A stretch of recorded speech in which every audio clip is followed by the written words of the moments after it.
क्या यूपी का अगला बुलडोजर एक्शन किसी माफिया पर नहीं बल्कि एक यूनिवर्सिटी पर होने जा रहा है? क्या यह एक इलीगल कंस्ट्रक्शन का मामला है या फिर इसके पीछे एक बड़ा राजनीतिक ग्रुप है? और सबसे बड़ा सवाल है कि अगर 38 बिल्डिंग गिराई जाती है तो हजारों स्टूडेंट के फ्यूचर का क्या होगा? इसका जिम्मेदार कौन होगा? आज की इस स्पेशल रिपोर्ट में हम आपको बताएंगे इस यूनिवर्सिटी की पूरी कहानी, आजम खान का dream project, political controversy, government का स्टैंड और ऑपोजिशन की दलील। अहम सवाल कि हजारों स्टूडेंट के फ्यूचर पर इसका क्या असर पड़ेगा। History of Maulana Mohammad Ali Johar university. सबसे पहले बात उस नाम की जिसके नाम पर यह यूनिवर्सिटी बनी है। मौलाना मोहम्मद अली जौहर, जिनका जन्म सन 1878 को उत्तर प्रदेश के रामपुरा में हुआ था, भारत के स्वतंत्रता आंदोलन के प्रमुख नेताओं में से एक थे। वह एक जर्नलिस्ट, शिक्षाविद और फ्रीडम फाइटर थे। उनका मानना था कि किसी भी समाज की असली ताकत उस समाज की एजुकेशन और शिक्षा होती है।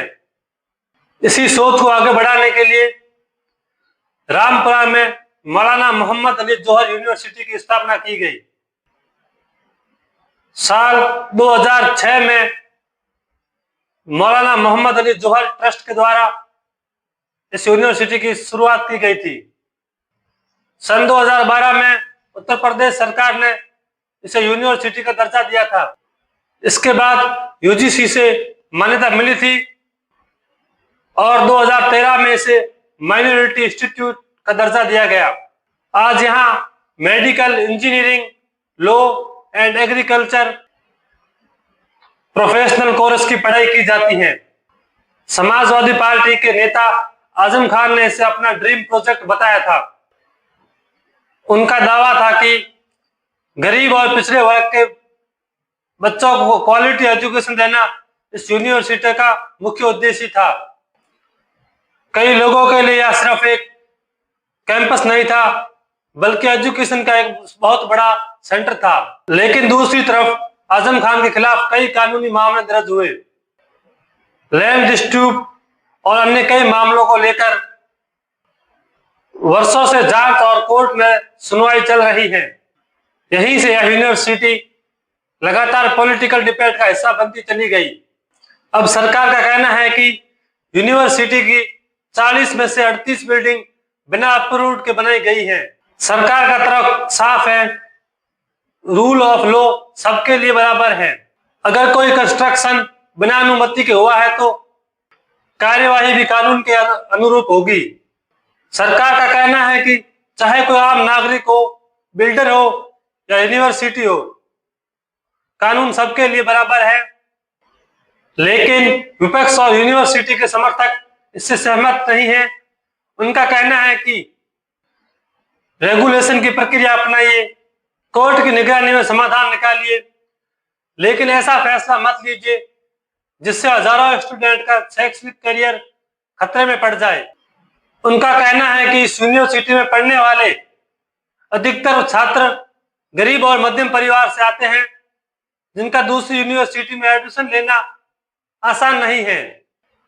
अब बात उस पॉलिटिकल एंगल की है जिसकी चर्चा सबसे ज्यादा होती है। कुछ लोगों का आरोप है कि आजम खान और समाजवादी पार्टी से जुड़े होने के कारण यह कार्यवाही हो रही है, जबकि सरकार इन सभी आरोपों को खारिज करते हुए कहती है कि यह एक्शन लीगल एक्शन है, इसका राजनीति से कोई संबंध नहीं है। एक और रूल ऑफ लॉ की दलील और बीच में फंसे हैं हजारों स्टूडेंट।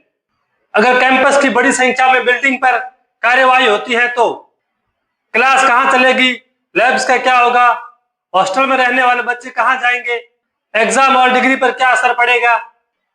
ये सवाल है जिनका जवाब अभी किसी के पास साफ तौर पर नहीं है। मोहम्मद अली जौहर यूनिवर्सिटी का मामला इलीगल कंस्ट्रक्शन का मामला नहीं रह गया है। यह अब एजुकेशन, पॉलिटिक्स, लॉ और स्टूडेंट फ्यूचर के बीच संतुलन की सबसे बड़ी कड़ी बन चुका है। आने वाले दिनों में अदालत, प्रशासन और सरकार जो भी फैसला ले, पूरे देश की नजर इस बात पर होगी कि क्या कानून का पालन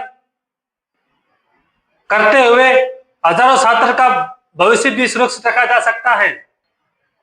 अब आप बताइए, इस मामले में बुलडोजर या आखिरी सॉल्यूशन होना चाहिए, या फिर लीगल प्रोसेस के जरिए कोई ऐसा रास्ता निकाला जाना चाहिए जिससे कानून का पालन भी हो और छात्रों का भविष्य भी सुरक्षित रहे।